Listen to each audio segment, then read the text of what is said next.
So ಒಂದು ಕಪ್ಪನ್ನ ನಾವು 10 ವರ್ಷಕ್ಕೆ ಬಳಸ್ತೀವಿ ಅಂತ ಅಂದ್ರೆ ನಾವು ಎಷ್ಟು ದುಡ್ಡು ಉಳಿಸ್ಬೋದು ನೀವೇ ಯೋಚನೆ ಮಾಡಬೇಕು. ಸೊ ಈ sanitary napkins vaginal irritations, infections, ಯಾಕಂತಂದ್ರೆ ಅದರಲ್ಲಿ ಲಾಟ್ ಆಫ್ ಕೆಮಿಕಲ್ಸ್ ಅನ್ನು ಬಳಸಿರ್ತಾರೆ. ಸೊ ಇದರಿಂದ PCOD ಬರ್ಬೋದು, ಹೈಪೋಥೈರಾಯ್ಡಿಸಮ್ ಬರ್ಬೋದು, ಲಾಂಗ್ ರನ್ ಅಲ್ಲಿ ಇನ್ಫರ್ಟಿಲಿಟಿ ಆಗ್ಬೋದು, ಲಾಂಗ್ ಡ್ಯೂರೇಷನ್ ಅಲ್ಲಿ there are chances of cancer also. So ನಾನು ನಮ್ಮ ಹೆಣ್ಮಕ್ಳಿಗೆ ನಾನು ಹೇಳೋದೇನಂತ ಅಂದ್ರೆ, ಮತ್ತೊಮ್ಮೆ ನಿಮಗೆಲ್ಲ ಆರೋಗ್ಯ ಸಿರಿ ಯೂಟ್ಯೂಬ್ ಚಾನಲ್ಗೆ ಸ್ವಾಗತ. ಈ ವಿಡಿಯೋದಲ್ಲಿ ನಿಮಗೆ ಡಾಕ್ಟರ್ ಭವಾನಿ ಅವರು ಮೆನ್ಸ್ಟ್ರುವಲ್ ಕಪ್ ಅಂದರೆ ಏನು, ಮೆನ್ಸ್ಟ್ರುವಲ್ ಕಪ್ಪನ್ನು ಯಾರ್ಯಾರು ಬಳಸ್ಬೋದು, ಮತ್ತು ಇದರ ಸರಿಯಾದ ಸೈಜನ್ನು ಸೆಲೆಕ್ಟ್ ಮಾಡೋದು ಹೇಗೆ, ಈ ಎಲ್ಲ ವಿಷಯಗಳ ಬಗ್ಗೆ ತಿಳಿಸ್ಕೊಡ್ಲಿದ್ದಾರೆ. ಆ್ಯಂಡ್ ಕನ್ನಡದಲ್ಲಿ ಮೊದಲ ಬಾರಿಗೆ ಒಬ್ಬರು ಗೈನಕಾಲಜಿಸ್ಟ್ನ ಕರೆಸಿ ಮೆನ್ಸ್ಟ್ರುವಲ್ ಕಪ್ಗಳ ಬಗ್ಗೆ ಅವೇರ್ನೆಸ್ ಕೊಡೋ ಪ್ರಯತ್ನ ಮಾಡುತ್ತಿದ್ದೇನೆ. ವಿಡಿಯೋ ಇಷ್ಟ ಆದರೆ ಒಂದು ಲೈಕ್ ಮಾಡಿ ಮತ್ತು ಸಪೋರ್ಟ್ ಮಾಡಿ ಅಂತ ಕೇಳ್ಕೊತೀನಿ. ನಮಸ್ತೆ ಮೇಡಮ್, ವೆಲ್ಕಮ್ ಟು ಆರೋಗ್ಯ ಸಿರಿ. ಥ್ಯಾಂಕ್ ಯು ಸುನಿಲ್, ತುಂಬ ಒಳ್ಳೆ ಟಾಪಿಕ್ ಬಗ್ಗೆ ಮಾತಾಡೋದಕ್ಕೆ ಅವಕಾಶ ಕೊಟ್ಟಿದ್ದಕ್ಕೆ. ಎಲ್ರಿಗೂ ಇದ್ರ ಬಗ್ಗೆ ಮಾಹಿತಿ ಕೊಡೋದು ತುಂಬ essential at this point of time. Regular ಆಗಿ ಬಳಸುವ ಪ್ಯಾಡ್ಗಳಿಗೂ ಮತ್ತೆ ಈ ಮೆನ್ಸ್ಟ್ರುವಲ್ ಕಪ್ಗೂ ಏನು ವ್ಯತ್ಯಾಸ ಇರುತ್ತೆ? ಫಸ್ಟ್ ಬಂದು ತಯಾರಿಕೆ. ಸ್ಯಾನಿಟರಿ ನ್ಯಾಪ್ಕಿನ್ಸ್ನ ಕಾಟನ್ ಮತ್ತೆ ಪ್ಲಾಸ್ಟಿಕ್ ಮಿಶ್ರಿತ ವಸ್ತುಗಳಿಂದ ತಯಾರಿಸ್ತಾರೆ. ವೆರಸ್ ಮೆನ್ಸ್ಟ್ರುವಲ್ ಕಪ್ ಇದು ಬಂದು ಮೆಡಿಕಲ್ ಗ್ರೇಡ್ ಸಿಲಿಕಾನ್ ಅಂತ ಹೇಳ್ತೀವಿ, ಅದರಿಂದ ತಯಾರಿಕೆ ಆಗೋದು. ಸೊ ಈ sanitary napkins vaginal irritations, infections, ಯಾಕಂತಂದ್ರೆ ಅದರಲ್ಲಿ ಲಾಟ್ ಆಫ್ ಕೆಮಿಕಲ್ಸ್ ಅನ್ನು ಬಳಸಿರ್ತಾರೆ. ಸೊ ಇದರಿಂದ ತೊಂದರೆಗಳು ಆಗೋ ಸಾಧ್ಯತೆಗಳು ಹೆಚ್ಚಿರುತ್ತೆ. ವೆರಸ್ ಮೆನ್ಸ್ಟ್ರುವಲ್ ಕಪ್ ಅದು ಮೆಡಿಕಲ್ ಗ್ರೇಡ್ ಸಿಲಿಕಾನ್ ಅನ್ನೋದು ಇನರ್ಟ್ ಮೆಟೀರಿಯಲ್ ಅಂತಂದ್ರೆ ಅದು ಯಾವುದೇ ರಿಯಾಕ್ಷನ್ ಆಗೋದಿಲ್ಲ. ಸೊ ಅದರಿಂದ ಆಗೋ ಸೈಡ್ ಎಫೆಕ್ಟ್ಸು ಕಡಿಮೆ.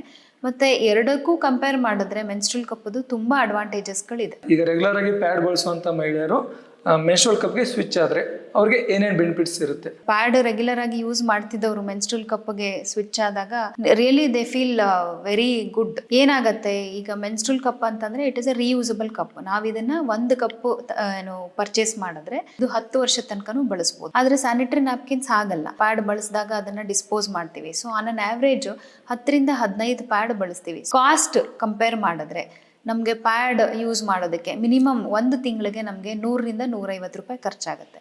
ವೆರಸ್ ಈ ಮೆನ್ಸ್ಟ್ರುವಲ್ ಕಪ್ಪು ಇದು ಕಾಸ್ಟ್ ಬಂದು ಅರೌಂಡ್ 500 ರುಪೀಸ್. ಸೊ ಒಂದು ಕಪ್ಪನ್ನ ನಾವು 10 ವರ್ಷಕ್ಕೆ ಬಳಸ್ತೀವಿ ಅಂತ ಅಂದ್ರೆ ನಾವು ಎಷ್ಟು ದುಡ್ಡು ಉಳಿಸ್ಬೋದು ನೀವೇ ಯೋಚನೆ ಮಾಡಬೇಕು. ನಾವು ಮೆನ್ಸ್ಟ್ರುವಲ್ ಕಪ್ನ ಎಕೋ ಫ್ರೆಂಡ್ಲಿ ಅಂತೀವಿ. ಯಾಕೆಂತಂದ್ರೆ ಈ ಮೆನ್ಸ್ಟ್ರುವಲ್ ಕಪ್ಪು ರೀಸೈಕ್ಲಬಲ್ ಕಪ್. ಅಂದ್ರೆ ಈ ಏನ್ ಮೆಡಿಕಲ್ ಗ್ರೇಡ್ ಸಿಲಿಕಾನ್ನ ಇದನ್ನ ರೀಸೈಕಲ್ ಮಾಡಿ ನಾವು ಬೇರೆ ವಸ್ತುಗಳನ್ನ ತಯಾರಿಕೆ ಬಳಕೆಯಲ್ಲಿ ಬಳಸಬಹುದು. ವೆರಸ್ ಪ್ಯಾಡ್ ಬಂದು ಒಂದು ಪ್ಯಾಡು ನಾವು ಬಿಸಾಕ್ತಿವಿ.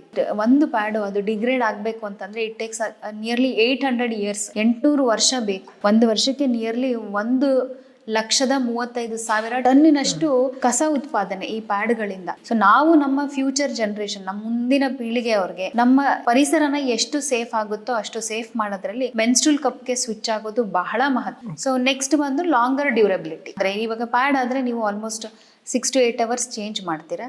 ಇದನ್ನ ನಾವು ಅಪ್ ಟು 12 ಅವರ್ಸ್ ಇಟ್ಕೋಬಹುದು. ಲಾಂಗರ್ ಡ್ಯೂರೇಷನ್ಗೆ ಯೂಸ್ ಮಾಡುವಂತ ಸಹಾಯ ಆಗತ್ತೆ.